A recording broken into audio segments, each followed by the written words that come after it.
Hey, welcome to Questions and Actor Laurent Pitre. I'm your host, Laurent Pitre, and today I'm with the fabulous, the phenomenal, the wonderful. Who are you again? Well, I'm Carolyn Mauricette, and I'm the director of Canadian programming at Fantasia International Film Festival. And I'm also an entrepreneur and a writer, and I do a little bit of everything here and there. So, I love that. Love that. A little bit of here and there, just like most artists, right? Like wearing lots of different hats. But tell me about let's go into the time machine. I like to use this metaphor with a lot of my guests, but like let's go together. Let's hop in. Let's go all the way back. All the way back to you're born. Oh my gosh. Okay, little Carolyn Mauricette. Where are you born? Where do you decide to just appear, and what do your parents do, and like what are those like first early years in your life, and did you start to sense already that there was maybe some artistic influence there? well, half of my family is painfully artistic. So, um, I my dad was an artist.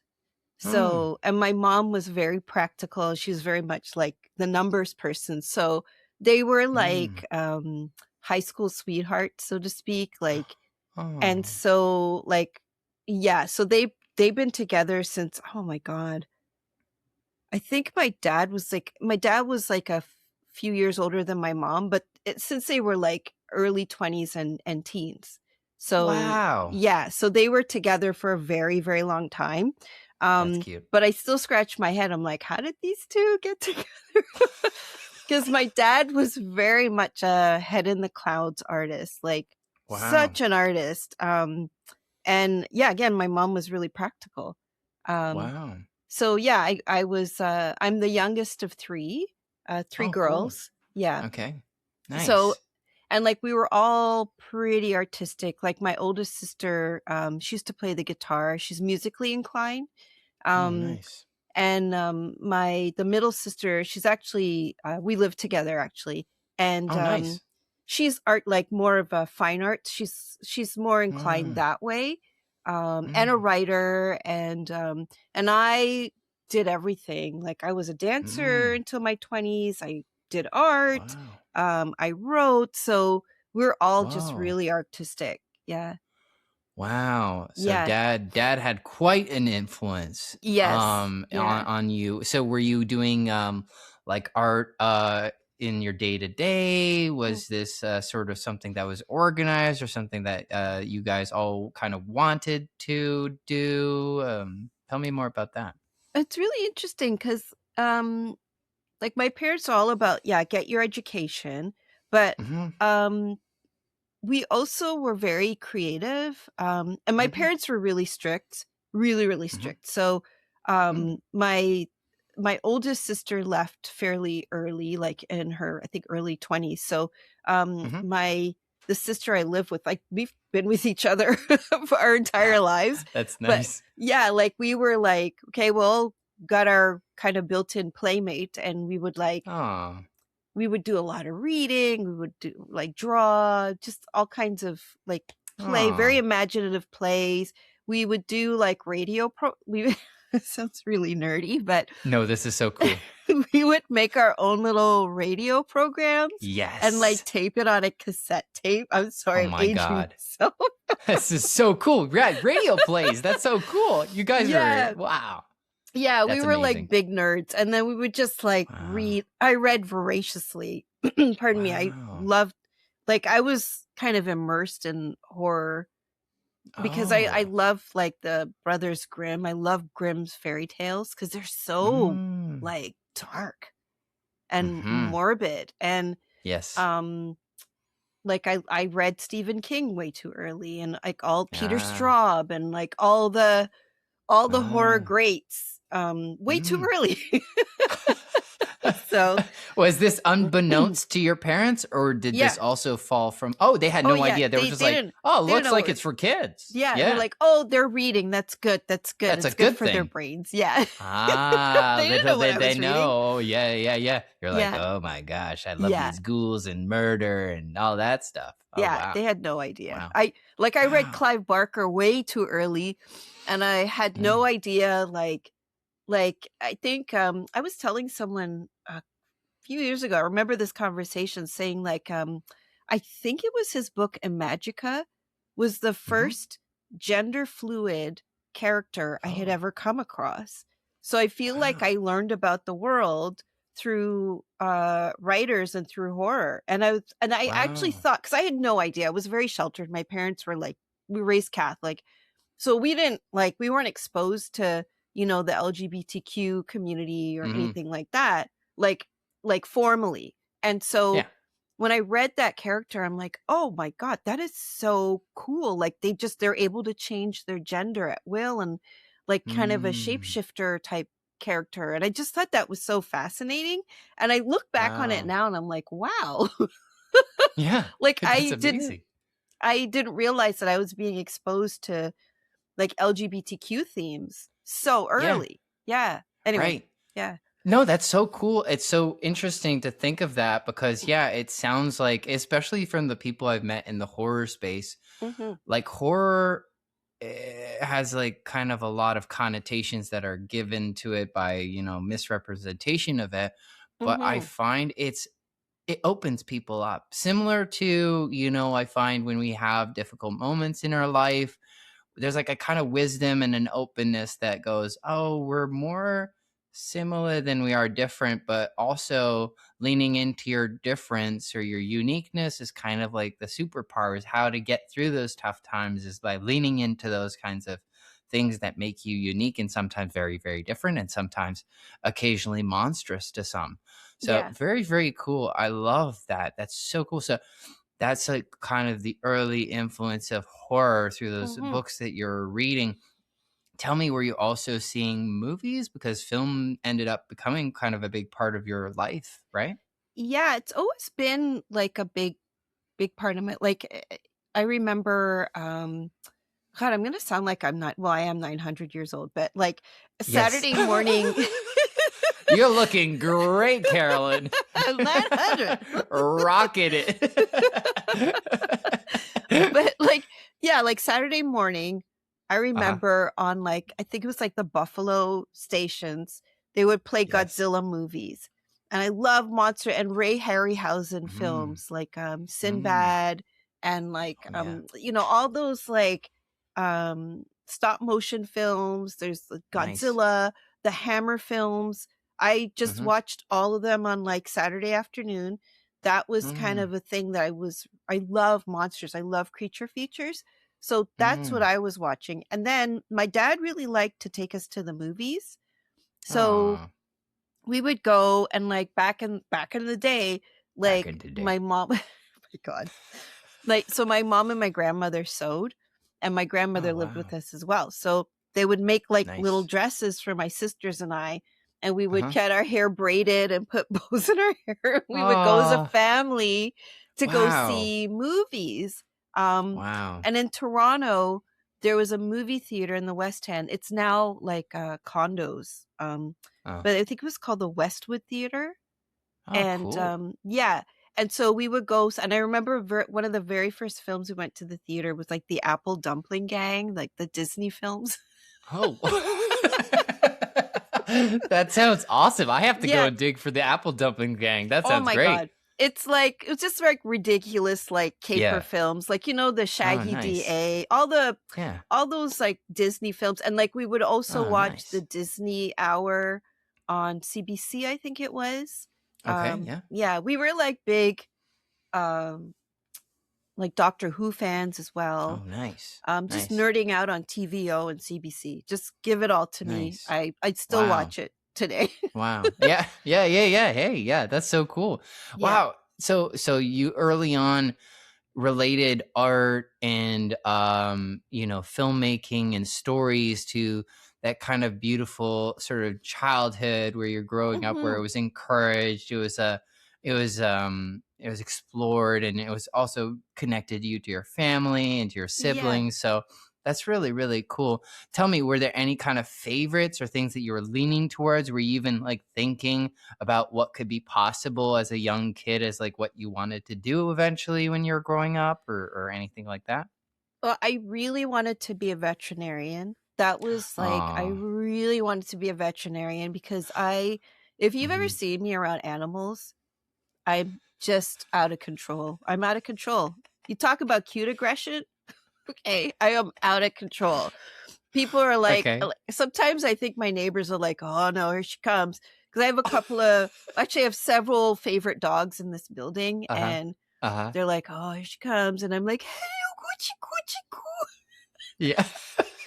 Just looking at me like, can you leave my dog alone? Yeah. Uh-huh. But yeah, I wanted to be a veterinarian. And I just did not, I looked into it and I'm like, well, I hate math. Hate it. Hate math. How many dogs are in this room? Too many. I know, right? Not enough. Not enough. Yeah, not enough. And I wasn't a very good math person, which is interesting because my mom was really good at math. She was because she was a bookkeeper. Okay. I hated math, and it just was like so restrictive. Especially like I think it's still really difficult to get into veterinarian school. It's very intense because you're basically you're a doctor, right? But for animals. 100%. Yeah. So yeah, so I'm like, okay, scratch that. And then I started dancing at a very young age. So it was like maybe I can't even remember if it was like between 5 and 7. I can't remember how old I was, but there were free tap classes at the community center. Oh, So nice. yeah, I loved dancing because I had a lot of energy when I was a kid. And so my mom's like, get her out of here and just burn some of that energy off. So my sister worked at the local library. So she would kind of go to your dance class, because she would be like, take my older sister, she'd be like, take your sister out of here. Then I would go dance. My sister would work, and then we would go home together. But yeah, I kept up the danced until my 20s, like into university. Wow. And I actually wanted to take dance at, what was it? George Brown. It was George Brown, and it was York. Okay. But then I got into U of T, and it was so much closer. I didn't want to travel. Oh yeah, I bombed my audition at George Brown because the subway, there was a subway delay, and so I classic. didn't make it on Toronto. time. Yeah, so I came home in tears, and it was awful. Aw. It was awful. Yeah, of course, that's tragic. Yeah. But then, yeah, so I didn't get into that. But then I got into U of T, and I'm like, you know what? I don't want to travel like a million hours to work. So I got into U of T. Blessing in disguise. Yeah, there you go. Yeah. Cool. So then, so I wanted to be a vet, and then a dancer, and then a writer. When I was in university. Cool. Yeah, because I always, all of those things, like it's always been consistent in my life. So I thought, well, I'll make a career out of my love for animals. That didn't pan out. I love dancing, and then that didn't pan out. And then I was writing always. I wrote my first book at I don't know, in grade 3 or something, called Oh my God. Herbert the Hedgehog or something like that. I don't know. No way. Yes. Please, where is it? Is it on Amazon? I got to read this. It's self-published, and there's only one copy. No way. So cool. I'm going to come over and read it. That's amazing. Herbert the Hedgehog. Yeah, I love it. Yes. I love it already. So it was like the hedgehog, or what was it? I don't think it was a hedgehog. Anyway, whatever. It's on my shelf there. I'm just too lazy to get up. All right. It's you'll crack it out after this podcast. I gotta see Herbert. Exactly. Yeah, that's awesome. But so I went to university. I took English, got a BA. So yeah, I don't know. And then I became a makeup artist for 15 years. Oh. Whoa! Wow! I know. Okay, you're like one of those Fast and Furious drivers, like just taking like big turns, like like just surprising everyone. Like nobody knows where you're gonna go next. That's exciting. That's cool. So tell me, then like that felt out of left field, but I can't accept. I can't let that slide. How Yeah. did makeup suddenly enter your life, or was it Oh always my kind of gosh. there? It wasn't. I just liked fashion, and Oh, um, let's see. I've had quite a few bumps in the road in my life. So, mm. I was really sick in my 20s. And then that Oh, was right after I graduated university, right? So I oh, got my okay. first job, and then I just felt just really sick. And I ended up, if foreshadow, I have a lot of autoimmune issues. So Oh, that okay. kicked in. I think it was Oh stress no. related. Long story short, my Yeah. boyfriend calls me the medical anomaly because I just all kinds of shit happens to me. Just You're happens. special. You're I'm lucky. Yeah, there you go. very special. So Wow. um got sick, and then when I was getting better, my mom Mm-hmm. ended up getting ill, and then she passed away, and Oh that was a no. very difficult time for me, Oh my and gosh. Yeah, of course. my family, my sister as well. And then Of course. I ended up oh yeah, wait. So I ended up taking makeup school as well when I was getting better, because I Mm. didn't know what the hell to do, and I had been off Mm-hmm. of work for so long. And I'm Mm-hmm. like, you better do something you enjoy. Uh Ah. and I've always been played around with makeup. So I went and I got my certification, and Mm. yeah, I just started doing makeup, and um yeah, where did that take me? Oh yeah, Mm. I went to the retail route for a while. Oh, okay. And that was a nightmare. Yeah. Nightmare. Yeah, My it's first tough. job was at I don't care. They don't. I don't work for them anymore. But my first Good. job was for Estee Lauder, and Uh-huh. all the Holt Renfrew. Do you live in Toronto, or are you? Yes. Yeah. Yeah. Okay. Yeah. So Holt Renfrew, and Mm-hmm. all the girls were horrible. They were so mean, No. Aw. so mean to me. I would come home crying. Oh my It was God. horrible. I remember wearing my stupid Estee Lauder, like they gave you these stupid dresses and jackets and Yeah. little pin. Yeah. And I'd wait for Yeah. the Yeah. bus, and I'd be crying because they were so mean. Aw. And Wow. and then what happened? Yeah, then I started working for a photographer. Oh, cool. And that was fun. And then I did a few short films, and I really dislike set Ah. life. Oh, Really interesting. Yeah, hated yeah. it. You're Yeah. like, let's see how the sausage is made. And you're like, I don't want to do the No. sausage anymore. Did not like it because there's a lot of hurry up and wait. Mm-hmm. And Yeah. it sounds weird, but I didn't like the talent kind of latching on to me. That's really weird. Like, No, tell me what do more you about want? I that. did Tell your me, makeup. yeah. No, it's true. Yeah, actors are very needy. Talent can Yeah. be very intense, and Yeah. I've noticed, like, uh, uh, unfortunately, fortunately, or just the nature of things, I've noticed that a makeup artist is kind of like an actor's like therapist in some way, because you sit in a Yes. chair and then you're in that chair for, you know, minimum 15 to 20 minutes, sometimes hours if it's like prosthetics or anything like that. And you're right Mm-hmm. up in their face. And so it's like kind of like the dentist, except you don't put anything in their mouth. So, or Yeah. depending on the makeup. So Yes. Yeah. you have these deep conversations, but like you said, it can be absolutely challenging if you're with a challenging person. Like, no, like a therapist would be honest and say, like, if they're with a difficult patient, it's friggin' hard. So yeah, I'm sure Yeah. so you faced some situations like that when you were working on set. Yeah, I mean everybody was lovely, but I was just like Yeah. I obviously I know I need to be on hand, I need to do touch-ups and everything, but Hmm. I'm it just was like I don't know, I was just like, yes, I'm here. I can I go to the bathroom?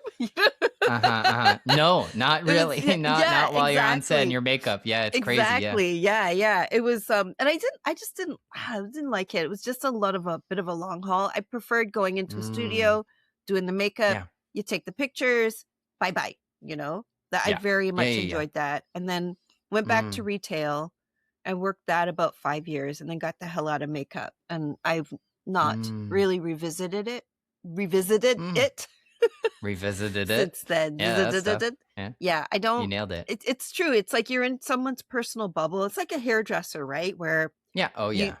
people are like, "Oh," and you're like, "I didn't need to know that. That Yep. information It's I did not need to know." yeah, people get real honest in a chair of any Yeah. kind, whether it's the hairdresser or the makeup artist. Yeah, Yeah. people will say some wild things because they feel comfortable. And it's like Yeah. it's like, again, it's like the actor's kind of safety bubble. But in a sense, it is like they're still a human being. Like they're not just like a Yes. vehicle for therapy.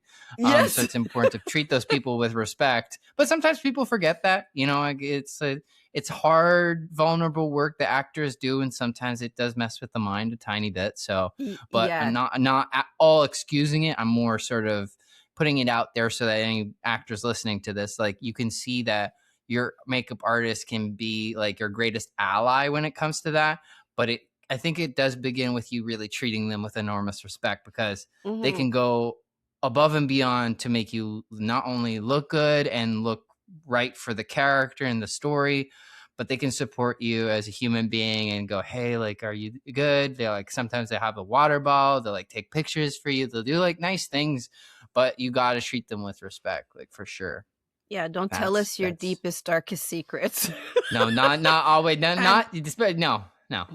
no, yeah. and makeup artists should really have a proper decorum too. Like don't Mm, indulge your own stuff. You know what I mean? Like I don't think that's true. appropriate because you don't know who's in your chair, right? And Yeah, you yeah. don't want what if you offend somebody Mm-hmm. without knowing it? And like, the talent's there. Yeah. You could be replaced, right? So Mm-hmm. it's all Mm-hmm. about etiquette on sets. And I just remember Mm-hmm. being yelled at a lot, which I did not like. Oh, yeah, that's Yeah, not fun. by a first AD and that sort of thing. Oh, yeah, yeah, Yeah, yeah. that's their job. Somebody told me a really hilarious joke about um, being a first AD, and he just seemed like the gentlest guy. And I'm like, "Are you sure you're a first AD?" He goes, "I know. I get asked that all the time."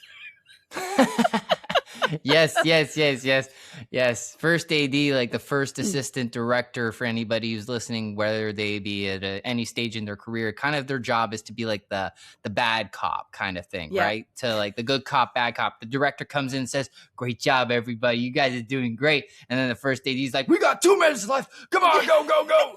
So like that's what you mean by that Yes. comment, for sure. It is always surprising when you meet a really, really nice first AD, because it's sometimes the worst. I've noticed some that like sometimes a first AD who's like super kind and super nice, then everybody gets relaxed and things don't go according to schedule. So it is a delicate balance that first assistant directors have to do, is like be on top of it, but yet be respectful, right? Hmm. So it does necessitate a really good understanding of human beings and how to manage them. But you can't like be like everybody's best friend sometimes. Like sometimes the first AD has to be unliked so that the director can be liked, in that sense, because the director is the leader. So like they're kind of like the first mate of the ship too. Like they're like, "Hi, the Right. captain says we gotta hurry," and like the captain's like, don't worry. You're Yes. doing great. But he's secretly whispering into the first AD, he's like, "Get them to go faster." And it's like, Yeah. so it's Oh like my cool. I god. like that. You your whole breakdown of it like gives me a little bit of Yeah. a perspective now, because especially if like you're as a first AD you're not being listened to. I guess Mm. your last defense is to like scream at people and go, "Listen," Yep. you Yeah. know? Yeah, It's like and it's tough too, because it gets so fun too sometimes on set that people start yeah. like having a great time, and then they're like chit chatting. They're like, "Oh, we're all like just playing pretend," and like you do need like that certain adult presence of the first AD being like, "No, we got 5 minutes. We got 5 minutes left, and the sun's going down. The sun's going down." Yes. Like all this kind of thing that like other people just forget when we're having a great time making a movie. So it's so cool. Mhm. I love the set life, but I totally appreciate the shift that you then did. So tell me about that. Like when you exited makeup, what then followed, what then led you. We're getting closer and closer to where you are, Oh but boy. tell me That's right. what was after makeup? I seem like so like I love yeah, as it. you're saying, meandering, but I kind of just Different phases is cool. yeah, it is different phases, like different decades of my life. And Mhm. like I just again another my dad passed away, and again that Mm, really affected me terribly. for sure. And as a Oh. sidebar, I think I've always been an anxious person. Like I think was I came out of the womb with that, you know, that meme of Kermit and he's like you see that? That's me coming out of the Yeah. womb. Okay. That was me. Always Oh. anxious. Like I've just Aw. been I was an anxious child. Um Hmm. and I think it was just it was exacerbated with all the Mm. deaths. Like my mom Of passed away, course. my dad, my grandmother, and then my dad, and like Oh, it just yeah, kind my of gosh, yeah. snowballed. So I Of had to course. like check out for a bit. Pardon me. Yeah. In the old days, I guess they called them nervous breakdowns. Yeah. Those are So cool. that Yeah. I had a yeah, they're couple. Yeah, great. those are good. Yeah. Yeah. So that was when I went back to writing because Mm. we go back to university. I had a really nasty professor who it was Chaucer. So I took a Chaucer Okay. class. And And I it mean, sounds nasty already. You're yeah, putting yourself in a bit of a hard pickle there. Yeah, okay. yeah. And I refuse to get rid of that textbook because it's like, it's huge. It Oh my cost me God. like $80, which these days is Yeah. probably nothing. But when Mm-hmm. I went to university, I'm like, this thing's a coffee That table, yeah. like the Kramer coffee table book that's a coffee table. Yeah.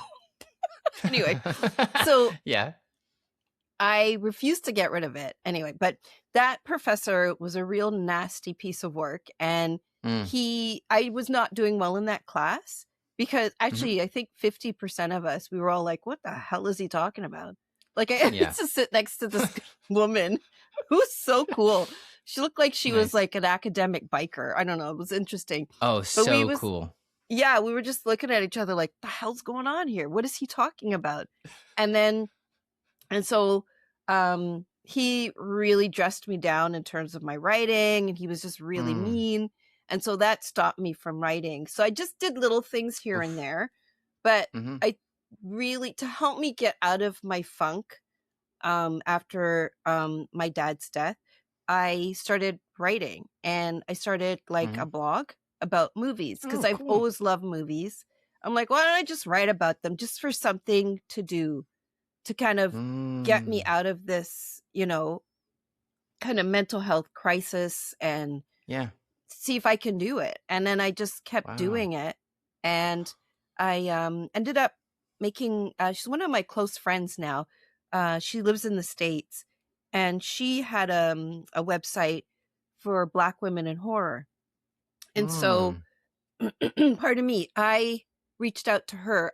Another friend put me onto her. So I reached out to her, Mhm. started writing for her, and then little by little things kind of started rolling. And I also have Nice. another close friend. He's become a close friend. I started writing for his website. And Mm. yeah, it just started to snowball from there. And then I went to um film festival, Blood in the Snow, and they had played uh what I thought was a really offensive film. And I was like, Oops. yeah. And I was like, I wrote about it. And then the Mhm. festival director called me and he's like, do you want a job? Oh, You want wow, a Kelly programming offered you a job? job off of that? That's so cool. Yeah. Wow. So then that's when I got into programming. Ah, So wow. sometimes when you don't want to speak up, you know, Wow. if you keep it inside, you never know like who could Yeah. be listening. And they were like, we don't have proper representation, right? Because it was the Ah. film was homophobic. There was like Mhm. um some ableism. It's Mhm. just like not cool. There were a Yeah. couple of films, and then there were some films that were using unnecessary slurs, in my opinion. And Mhm. so Yeah. they were like, well, we need to have, you know, people because you don't know Yeah. who your audience is, right? Totally. So, um, yeah, so I started programming there, and then kept writing, and yeah, I started writing for magazines, and just like, yeah, Wow. just kind of snowballed from there. Wow. Yeah. Wow. So cool. So you started at Blood in the Snow, started working at magazines. Mhm. Then so you built I guess kind of a network in the film community at at that point. How does like one become part of film festival programming? It sounds kind of like it's kind of like a random thing, and or it kind of comes from your life being exposed to film and then having the right Mhm. opportunity align. But is that kind of Yeah. how it works with film festivals and programming? Yeah, I just think if you show like if you show that you have like you're you can think critically, Mm-hmm. and your love for film, of course. Mm-hmm. And I mean, it's not something that comes naturally. Well, I mean, in some ways you can, if you're a critical thinker, I think that you build that up, and Mm. you kind of flex those muscles in a way. Like when I started writing about film, it was just like really like jokey and like, oh, this is such a goofy film, and then I realized, well, that's not what film criticism is about. Like you can do like Mm. there are some people that have like comedy, they write comedically about film, and that's totally fine. But I was just Yeah. like, that doesn't really sit right with me to say, oh, this movie's really crap. you know I don't like to Yeah. cut films down because I'm not making a movie. Like, even I my favorite thing to do is to watch, just kind of select a film on Tubi, because those Mm. are where those super indie films that don't get programmed end up. Yeah. And so Mm.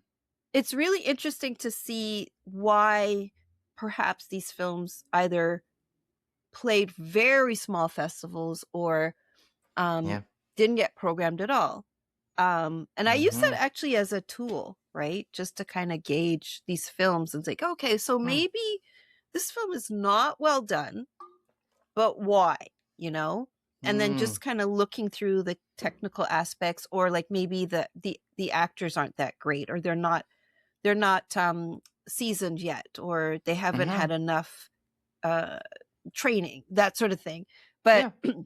but to say something is crap, like, to me, that's not being critical. You have to talk about Yeah. why it is. So Yeah. when I realized, I'm like, I don't feel good about writing like, oh, this is really goofy and blah, blah, blah. I started to look at things, started reading more, and, Mm-hmm. just looking at things technically and learning on my own. I'm a bit of an autodidact. Like, I like to learn Mm-hmm. on my own. I don't like institutionalized learning. Don't like Yeah. it at all. I don't thrive at all. Mm. Mm-hmm. But if I learn on the job, or I learn from somebody, or uh like I just learn from experience, Mm-hmm. I really work well with that. Mm, mhm. Yeah, Yeah. yeah. No more Chaucer professors, more No. one-on-one mentorships, more books, more Yeah. getting out there, doing the thing, also learning probably by mistakes, similar to an Yeah. actor, putting yourself out there, being part of this festival. So tell me about joining maybe the first year of Blood in the Snow, doing this for the first time. Were you nervous? Like, what were your feelings? What was that experience like, that first year of being in film programming? Terrified. Yeah, love it. Thank you. Terrified. Yeah, cuz Thank I'm like, you.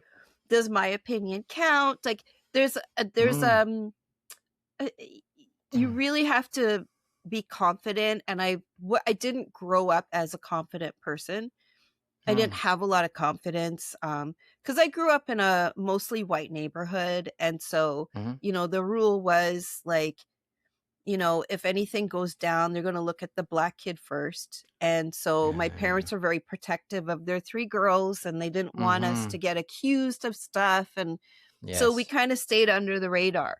That was, like, my whole Ah. vibe. It's like, "Don't call attention to yourself, don't stand Wow. out." And so Wow. that took a lot of unlearning. And I'm Yeah, that's some still to conditioning right this, there. Yeah. yeah, it really is, but Yeah. it's like for safety, right? Of So, course. Yeah. Yeah. Yeah. Yeah. so, and that was the only way my parents, like, it's weird because Yeah. on the one hand, they're like, don't make yourself too noticeable. And on the other hand, my dad was like, screw the man, Yeah. Yeah. Yeah. Yeah. Yeah. Yeah. you know, Yeah. and like, Yeah. because I saw my mom like struggle with, uh, working at a job that didn't respect her and like Mm. having people come in and paying them more. And she was doing Yeah. more work than that. Like, it's just, there's a whole other side of things. Like, if you're a Black woman in the workforce, it's Yes. very difficult to climb the ladder for Yeah. many reasons. Hmm. So, having all of that kind of stuff internalized, Hmm. it was hard for me to speak up. So I Mm. had to build my confidence. And then Hmm. when my opinion was being valued, that was Yeah. very exciting and really helpful for me to be able to speak up more. And also Hmm. the team was very welcoming, very Hmm. welcoming. Never, no one ever made me feel like, you shouldn't talk. Very Hmm. welcoming team. So, Mm. it's, I think it was just my getting comfortable being in a very, um, like an environment that I wasn't used to, right? So, Mm. yeah. Right. And it does take, it's a learning curve. You do have to work up your confidence. Like when you start a new job, you're not going to be like, change this and let's just, let's paint the walls purple, So that's not going to come right away, but yeah. Yeah, yeah, yeah, yeah. Yeah. So did you find that you then when did maybe you gain more of that confidence to paint the walls purple? Like when was Yeah. that moment where as a festival programmer you felt a kind of level up in terms of confidence or in terms of, an understanding of what you could do? hmm I think it was because the programming team at Bits, it's a collective. When I was there, Mhm. it was very collective, and so Mhm. we it was just kind of cool to have your vote validated. And so, like, when Mm. everybody agreed on like a film and it was great, and then you saw the audience and you saw how people responded, and seeing like the team come in, like the film team and the crew and cast and director, and how everybody's so excited. Like, you're like, okay, we did this as a team. Like, this is really great, you know? Mhm. And I think that really, it's really nice. I think the one of the most enjoyable things about programming across the board is meeting the team behind the film and Mm. seeing them come to the screening and kind of, especially if it's a world premiere, like, like the Mhm. Sacrifice Game, like just Mhm. having everybody there and the energy, and you guys are so excited to see the film up on screen. Because I don't, did you see it No, before? well, I think Oh, maybe like I might have seen a screener, but I didn't maybe watch the whole thing because I really wanted to right. see on the big screen. So, Yeah, yeah, yeah, yeah. it's such an epic experience. And at Fantasia, it's like I think one of the best festivals in the whole wide world because of how Yeah. the fans are so awesome. They got the tradition of meowing at the screens and Yes. just such participatory audience and like just lines of people going to see these movies and every year it's just such a phenomenon. So it was so cool to be a part of. Yeah, it was amazing. Yeah. So you felt that vibe, and even though there was Yeah. that nasty strike going on, and at least it Yeah, that's worked true. out that, Yeah. um y'all, like I'm very much for unions and stuff for actors, Yeah. and True. be treated properly. But Yeah. um it was just really nice to have that vibe, and to see Yeah. people, like, it doesn't matter what screening it is, just to see the actors and like, oh yeah, I forgot about that scene, or like, Mm. like hearing the anecdotes and the behind the scenes Mhm. stuff. I love that. Yeah. It's something, it's very Yeah. rewarding to see, you know, um people, and actually the fans too, coming up and going, oh my god, I love this movie. And then Mhm. at least being validated by the audience too. Mhm. Yeah, Yeah. it's such a powerful experience. I mean, like it's kind of comes back to you talking about you making an event to go see the movies with your family, right? Everyone gets Yes. dressed up and people Yeah. like are excited. And then the fact that like you then go to see the movie and the people that are in the movie are there ready to answer questions, ready to talk to you. And there's such a deep connection that happens that almost mimics, I guess, kind of theater in that way of like it's a live Mhm. kind of connection to the art. And like you said, it makes the film have a little more something special. And festivals have been really useful to films getting distribution, even looking at the film The Absolutely. Undertone being this like Oh my this God. last Fantasia's biggest breakout, and now everyone's going to be trying to make their $1 million film on a shoestring budget for A24. But this one was phenomenal, and again I think worked so well as a theatrical release Mhm. because it was a film similar to like the phenomenon that I felt A Quiet Place was, where it played with Yes. sound and cinema Mhm. so well, and the live experience of watching a thing and be like, oh, I don't want to make a sound because I'm scared, like maybe like the demons are gonna get me, kind of thing. Like I'm Mhm. in the character's world while watching it. It's got like a cool podcast theme. Again, podcasts are like super huge. Like Podcasting. everyone's got a podcast, and now everyone's like, I relate to that. I got a podcast. Like it's like so. I loved so much about it, and I love that Fantasia was championing it, and I think that that's Mhm. why I also wanted to bring you on into this podcast, because I think festivals and festival programmers are like kind of the champions that actors and filmmakers sometimes aren't even realizing that you're on our side. So Oh yeah. I was I was curious too, in terms of like what advice you might have had at this point, with your career as an artist, being an observer, but also a champion of artists and actors. What's like your advice that you would give to like young actors or young filmmakers coming up? Like, what are like some key sort of bits of wisdom that you would sort of impart onto them in this kind of day and age?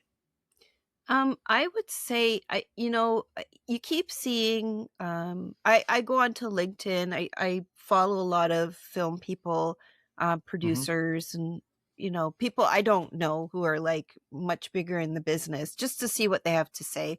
And Mm-hmm. it just seems like there's a bit of doom and gloom happening. Um Mm. with the industry. I'm sure you're hearing about it. And what Oh, is it, Survive 25 or something? Is oh my that was God, is that a thing? yeah, there was like a phrase that was going Oh around, my God. "Survive 25" or something like Oh that. my God. It Oh my was, yeah. gosh. Okay. So Well, a lot of people I know, like, people who are editors, producers, they're all kind of like, "Ugh, it's tough out there." People who are like mm, production coordinators, production managers who are like, "Ugh, let me know if you hear of mm, any jobs." Um mm. and also film programming, by the way, is not a cash cow. Nope. No, definitely not. It is not. Yeah. Yeah. I do it, but yeah, I do it because I Because you love love it. it. And also, Yeah. I have, as I mentioned, I have mental health issues and I also have chronic disease. So Mm-hmm. it is easier for me to stay home and watch a shit Mm. ton of movies than it Yep. is for me to go out, because my last day job was 2020, Yeah. just before the pandemic hit, and I was Mm-hmm. having the worst time working a 9 to 5 job in a corporate job. It was Oh, the worst. yeah. Like, I can't even tell you. It really, it damaged me like permanently. Like, Oh, oh my God. terrible, terrible, terrible, Oh, terrible, terrible. I actually oh have a my couple of God. friends that people I'm still friends with, and Mm-hmm. we just call it, we like, oh, those were dark days. And Yeah. Yeah. Yeah. the Yeah. person, yeah. So I cannot work those jobs anymore. I Mm-hmm. cannot, like, physically can't do it. Yep. So that's one of the reasons why I turned to the arts, and I feel like the arts really Mm. saved me. So Mm. when you're thinking about working in the arts, do not Mm-hmm. expect a paycheck. You will have to do several jobs. That's one thing. Yes. So prepare yourself for that. I would say if you're an actor, or like anybody in the arts, check out the Canadian Arts Councils. There's Toronto Arts Council, Ontario, Canada Council for the Arts, and whatever province you're in, check out what kind of funding they have, because some will support individual artists. So if you're like an actor, you can check that out. And also, I would say work on sets as much as you can. Like, even if it's just like a little indie short film, work on that set. Yes. A lot of it's volunteer, and a lot of Uh-huh. it will be on weekends. So just make sure you know that, because Yep. you know, when you're filming a short film and it's in someone's garage and it's really cold and you're like, Yep. why am I doing this? It's for experience. Yep. Yeah. Yeah. And scour Instagram, follow follow festivals, follow there's a company, it's called Lyft. They are, I can't remember what the acronym is for, but it's like for the film community. Like, follow cool. Sunbelt Rentals. Look up all the companies that say provide equipment for films, because and then go to their Instagram and look who's following them. Just do a little bit of research and follow people and just ask questions, reach out, go to industry weeks or industry days at film festivals. TIFF offers a lot of stuff. It's really important that you network. I don't like it myself. I've become a very extroverted introvert. So I go out there and I mix it up, and I see Laurent and I'm like, Laurent, yeah, you see. You know? Yeah. Like, it's, by the way, I have to say, I remember you when you went to the industry week at BITS, and you always had like the most interesting questions.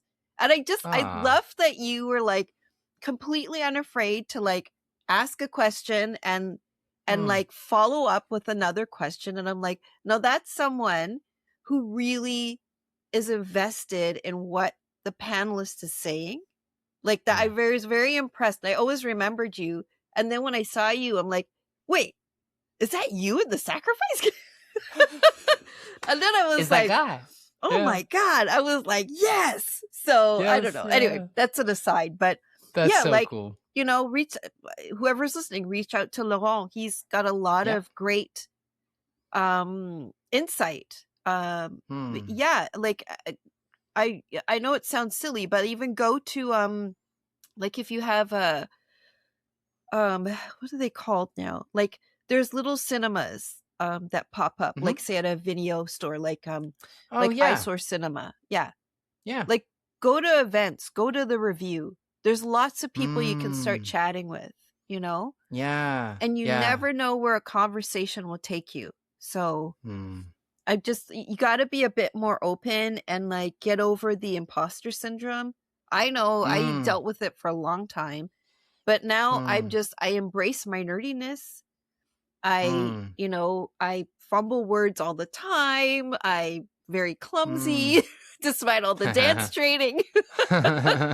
Nice. But, just embrace yourself and just be yourself and talk to people.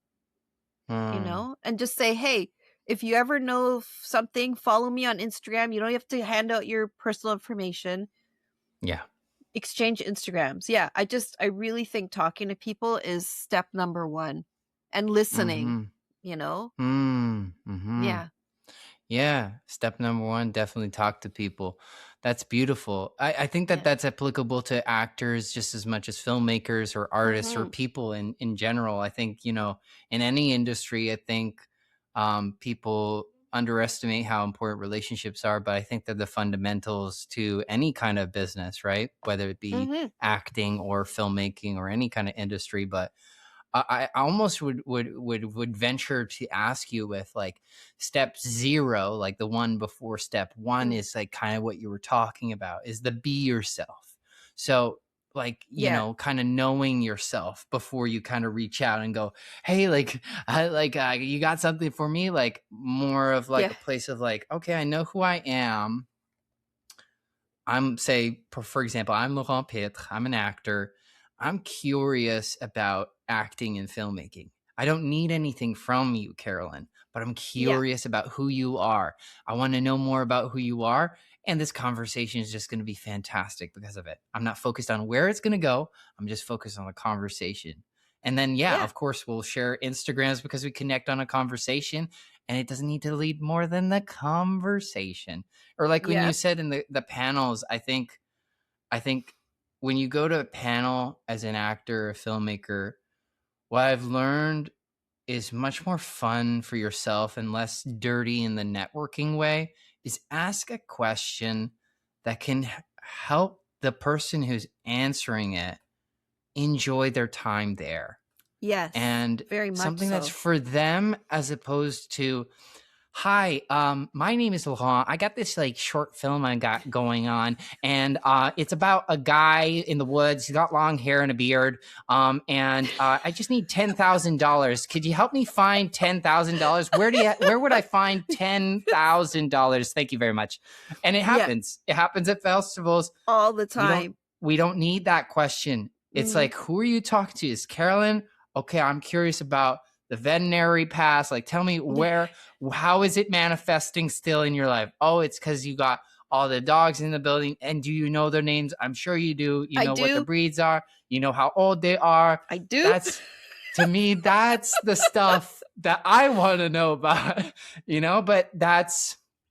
but that comes from knowing yourself. So I Yeah. think, tell me about like who you feel like through this artistic journey, you feel like you've grown to become, and who are you excited to like, what are the things that excite you, even though there is a lot of chaos? I like to Mm-hmm. think of it as this has been Thrive 25. Yes. So, That's a and good then way we're of yeah.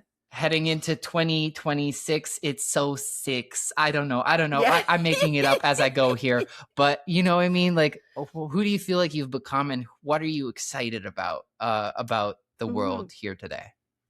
Well, I really kind of became my own person, I think in 25, I have to say.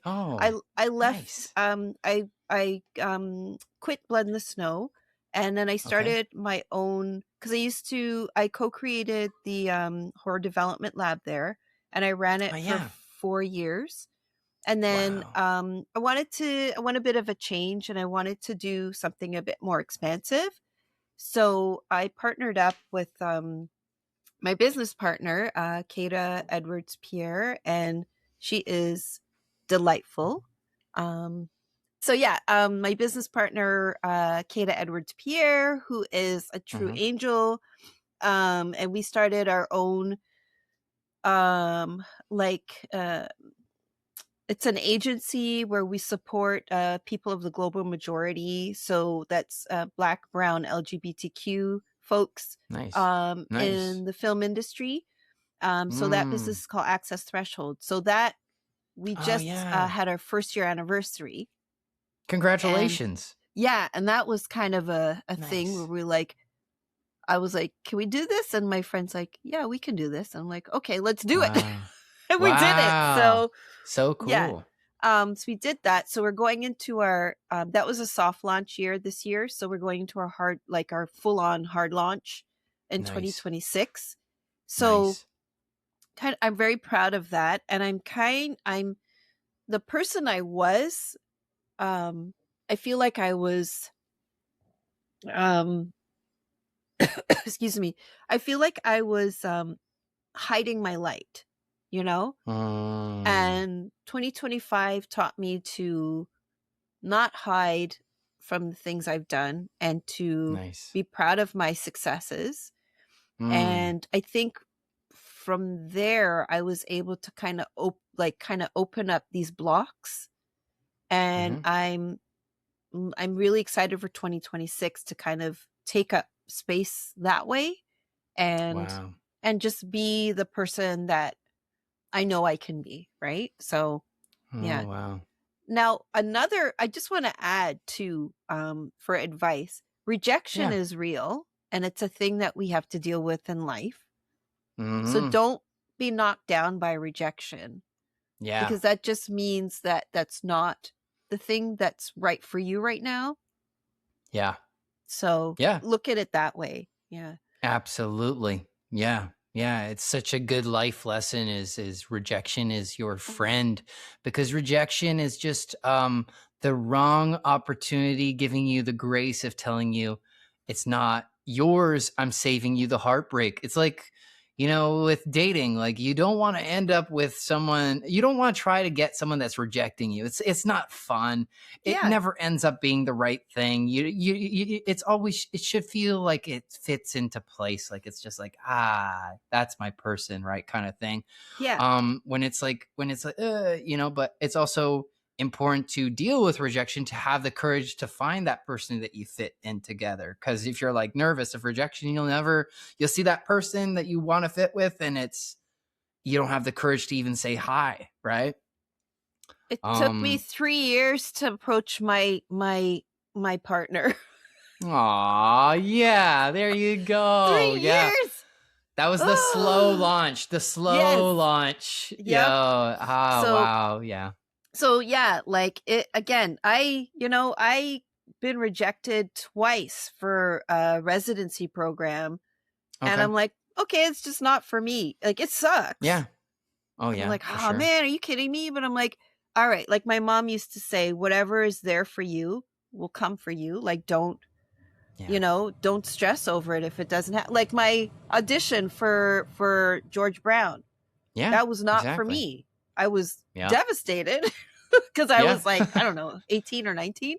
But, Yes. Yeah. look where I am now. So, Yeah, exactly. Yeah, and it's good lesson for actors too. We face a lot of rejection with the auditions, and I think that a lot of people mhm, see it that way. But it's exactly like your mom said. I think every role I've gotten, I go, oh, it's not because I did something incredibly amazing. It's like that I was just meant for it and it came for me, as opposed to like you mhm. said.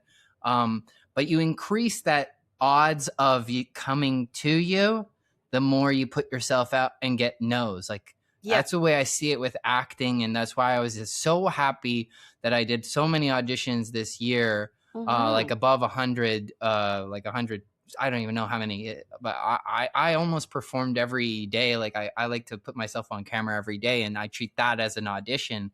And I Right. go like, the more no's I get, the closer I get to those big yeses. And sometimes it's like not even the opportunity you would expect that you get, but sometimes it's like the best thing that could possibly happen to you. So it's about, exactly like you said, like putting yourself out there, not being worried. Anything that rejects you is like, oh, cool. Thank you. Thank you so much Yeah. for that. Because now I don't have to experience any kind of icky, like try to like me kind of thing. It's like, thank you so much. Like, and it doesn't mean anything about you. It means more Yeah. that there's just someone else that needs that opportunity, or it's saving you from a bad experience with a person that might be judgmental or not fun to work with anyway. So Yeah, exactly. That's you put it so well. I absolutely. Well, it's so impressive that you've done so many auditions, because my business partner is also a mhm, performer. And mhm, so she does a lot of self tapes as well. And I just nice. admire that, because you have to read the pages that they send you. You have to kind of think Yep. about the character and how you're going to interpret it. That's a lot of Yeah. work. Oh yeah.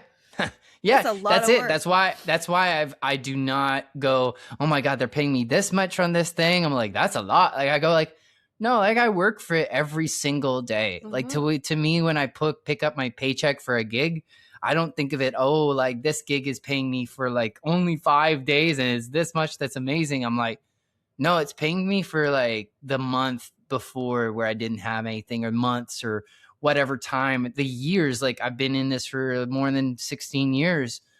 It's paying me for those 16 years. That And part. during those 16 years, I was Yes. hustling. It's Yes. like me being at this point of confidence, they're paying for that. They're not paying Yeah. for me 5 days. They're paying for Yeah. all the experience I'm bringing of my life, of putting myself out there, of like doing music, stand up, all these kinds of things. Like they pay like you got to also know your worth. And I think that's why it comes back to that step 0 that you're talking about of like, know yourself. And I love that your realization is like, let that light show, let your light shine. Because there's also like a kind of Canadian conditioning, but similar to yours of just like growing up being like, oh, sorry. Oh, hey, sorry. I didn't mean to step on you. Oh, I offended you. Oh, no. You know, it's like, but it's like at a certain point, like your light won't offend the vast majority. There's always going to be someone who might be like, not like you, but that's more them than you. Really, I think that everyone can be your friend. It's just like, they just don't know it yet. To me, that's how I see, like, even people who don't like me, I'm like, they just don't know it yet. They just don't know how fabulous you are, Lowell. Exactly. They just don't know. And it's okay. It takes time. It takes time, and it could take their whole life. They might go like as they're dying, like, oh my God, that guy was cool, and they die. But that's the way I see it. That's the way I choose to like live my life and not be bogged down by people having harsh feelings about you. But wow. Yeah. Before we go, because I've taken already an hour of your time, but I'm so grateful for this, because I feel like we've come away with some gems here that, again, I think will be applicable to actors, artists, dreamers of all kinds, you know, people who are considering just leaving their 9-to-5 to start being a veterinarian, or anybody, you know, listening to this conversation. I think first of all, thank you for being here and listening to you and the fictional viewer that now is listening. But thank you for this conversation. And before we go, I just was curious. Again, it sounds like you talked about, you know, your agency access threshold. You talked about maybe some festivals and projects you got going. So where can people follow you? And like, they don't need to physically follow you to your apartment with all the dogs, but but where can they follow you in your career and get excited about the things or connect with you? Just like maybe, let us know where that is. On Instagram is the best place. It's CEMO25, so CEMO 25. Yeah. Just Thrive 25. Yeah, there you go. Just follow me there. There's lots of pictures of all my dog and cat nieces and nephews, all my cats. Yes. Yeah. That's about Love it. that. Oh, and some work stuff. There's some work stuff. I love it. It's not just cats and dogs, but it's great. And so I always end it like I've told you before, but I end these conversations by reminding you, viewer or listener, that you can absolutely leave questions in the comments. Please, I encourage you to leave some questions, because me and Carolyn will do our absolute best to respond to all of them to really continue the conversation. Also, rate, review, subscribe, smash that like button or whatever they call it. Smash whatever buttons they are on your phone. Smash your phone. Go for a walk outside. Hug a tree. Do anything you like. But thank you, Carolyn. It was absolutely a wonderful pleasure to have this conversation with you.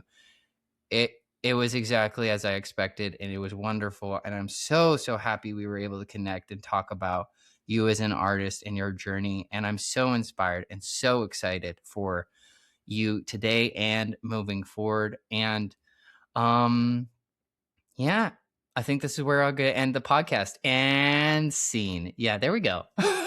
And that's how I end it. I love it.